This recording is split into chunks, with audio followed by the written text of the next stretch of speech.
I'm Jeff Patton. Right now, I'm a consultant. I work with product organizations, and my focus is on what I would call contemporary product thinking. It's going from maybe more traditional build it and they will come style of product management, where I might do some market analysis and guess, to something that's based more around experimentation. It's based more around building strong customer empathy and experimenting a lot more.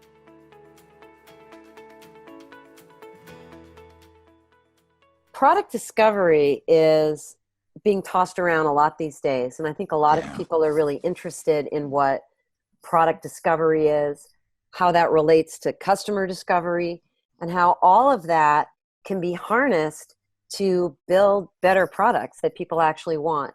How do you use those terms, and how do you understand them and then help your clients understand them? It's less about design and more about validating that we're building the right thing before we build it. And that's an awful lot of experimentation, all the stuff we do all the way up to releasing small versions of software to smaller groups of people and really validating this is the stuff they want and can use. So these days, when I say discovery, I mean validated learning.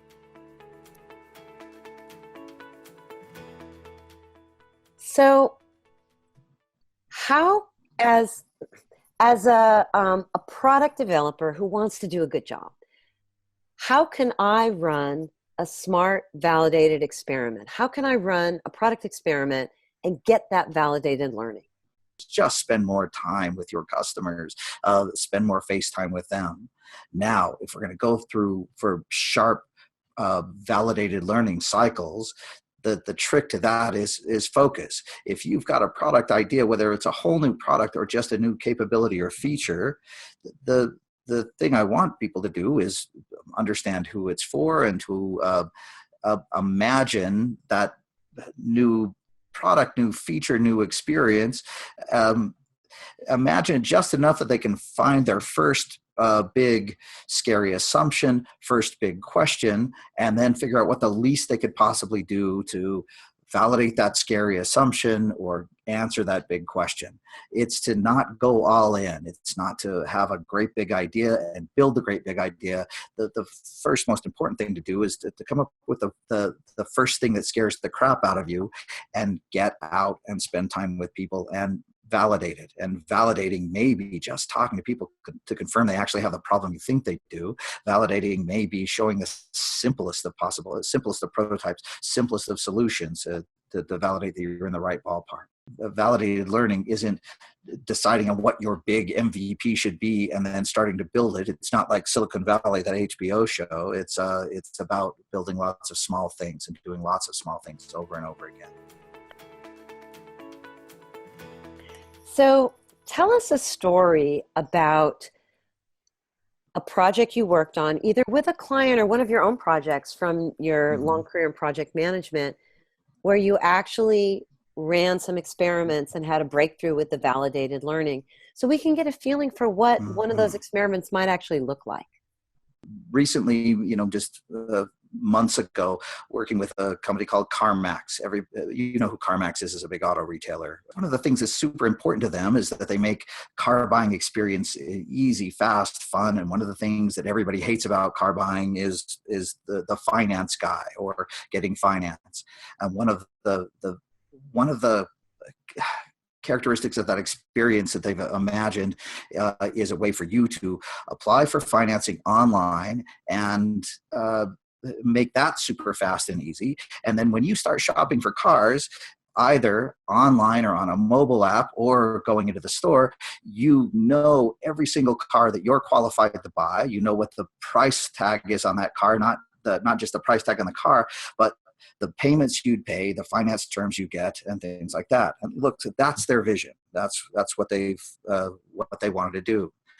Now, they went about this in a validated learning way, meaning, look, they talked to a lot of customers and validate that, that is a pain point. And they built simple prototypes to show people what the car buying experience would look like if you applied for simple financing and then started shopping. And well, it essentially changed the shopping experience. So it's a little like shopping at Amazon, where you can click buy it now, and you've already done the financing, and it's all done. No sitting in the finance guy's office for an hour after you've decided to buy that car. And sure enough, everybody loves that. They also have to work with, on the other side, with lenders to make sure that they can actually change the way that they do financing with lenders. They've got to work through the whole store experience, and everything is looking good, but our spider sense was tingling. So something was interesting when they were looking at prototypes.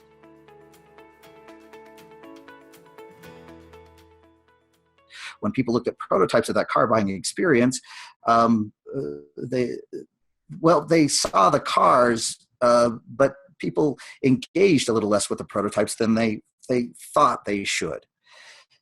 If you watch somebody look for a car, people are really passionate about the cars they're looking for. They're about to spend thousands of dollars, and they care a little bit about that car. And they were noticing that people weren't engaging with the prototypes the same way they would when they were looking for their own car. Now, for them, it was a fidelity change in the prototype to actually stitch together a jankety version of a prototype that used their real car data, the cars that were online, and real finance data. So the minute you filled out this simple application, you immediately started browsing cars and seeing not just a prototype that showed example cars or possible cars, you really saw the car that you were looking for. They built this prototype, and there's a longer backstory on how it's part technology and part hand waving and things like that. It's a story about developers wiring live website data to back-end spreadsheets that contain finance data, and it's definitely something that wouldn't scale. But the weird thing that happened with that simple prototype, and what was super cool, was being there when they were testing it and being there when they put that in front of customers, is everything changed the minute they put it in front of customers. And I like telling this story because it's a bad story. The minute they put it in front of customers, everything kind of changed. Customers started getting wrapped up in the finance data. They started noticing that the rates they were getting on cars did not match the super low rates they were seeing advertised at banks, which is the case when you're buying a used car or when you're buying a late model car. Other weird things would happen where a car that was more expensive would have a lower payment than a car that was less expensive, and that caused them to kind of get confused about why that was. And at the end of the day, adding finance data on top of the car buying experience kind of messed things up. It didn't speed things up for people, didn't make things funner, it didn't make things easier. At the end of the day, it didn't make Carmax look particularly good. And the where they ended up with on this was that adding this into the experience just took a tough decision and made it even tougher. What they learned from doing this kind of quick cycle validated learning was that this is a bigger problem than they thought it was. And they're not going to give up on solving it. But as of this year, they found some easy, better solutions, and a lot of companies will keep a backlog. They talk about moving this thing into the way backlog, meaning, okay, we want to solve this problem, but it's a tougher one than we thought going into it. Does that make sense? Absolutely. That's a great story, and it really illustrates how important it is to get things in front of customers and treat it as an experiment you're eager to see the outcome of. For them, the cost of actually wiring up a live website for a national change that sells billions of dollars a year and it sells over in excess of 1 million cars a year, the cost for them to build out this functionality and find out the hard way that it wasn't helping would have been I don't know how many millions of dollars. But, I tell this story because it was recent, because it was real, and because, look, most of the time we hear fabulous success stories, and what people don't hear is that to get to that success takes lots and lots of failures, or what's interesting, lots of, oh my gosh, I'm glad we did that experiment and learned this wasn't so trivial and wasn't so easy, because we would have spent a ton of money. Exactly. So what do you think stops companies from doing these kind of experiments? What are the roadblocks that you see that you help them get around, but that I'm sure get frustrating to you to see them over and over again? Yeah, I've been thinking a lot lately about what those roadblocks are, and I think they're roadblocks with humans and human nature in general. Um, uh, the biggest human nature roadblock is that when we come up with ideas, we tend to think our ideas are awesome. We have this future perfect imagination of our ideas. When I teach public classes, I like teaching inside of these big co-working spaces where there are lots of startups. And I joke that those should be horribly depressing places to work. You should go in there and people should just be, their faces should be hanging. They should all feel terrible because they're all working for businesses that are likely to be out of business next year. Everybody knows anecdotally that the failure rate of startups is 90% or so for tech startups. But those people are not sad. They are optimistic. And it's not because they're stupid. It's not because they think that the failure rate of startups is super low. They know it's super high. But what's interesting is they're all confident that the failure rate of startups is high, and they're all confident that all these startups are going to fail, but they're pretty confident it's not going to be their startup that fails. Now, that attitude carries through in larger organizations, especially organizations that have had a success in the past. They tend to believe that, look, we have a successful product, so therefore, everything we do from here on out is going to be successful. They don't realize the failure rates for new features, new capabilities, new things that we put in our existing products. Those failure rates end up being, well, maybe not 90%, but look, the failure rates are certainly over 50%. Most of the stuff we launch or build ends up in, what I jokingly call the thud zone. It's not awesome, it's not awful, it's kind of somewhere in the middle. And if we knew it was going to land there, we might have not built it in the first place.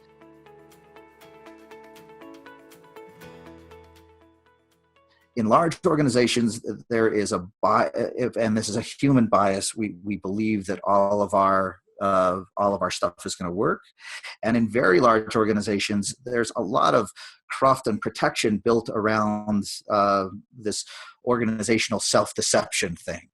Now, look, there's a joke that a friend of mine, David Hussman, tells that well, we talk about failing fast, and my friend David says the difference between failure and learning is the amount of money you spend to do it. If you spend hundreds of thousands of dollars launching something, you can't call that learning with a straight face.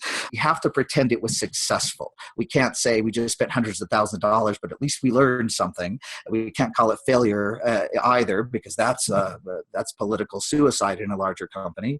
So we have to do a lot of hand waving to say, well, it wasn't as successful as we thought it would be. It was still successful. So in a lot of organizations, again, we believe our ideas are awesome. And then there are a lot of organizational self-deception mechanisms we use to prove that everything we launch was pretty much successful.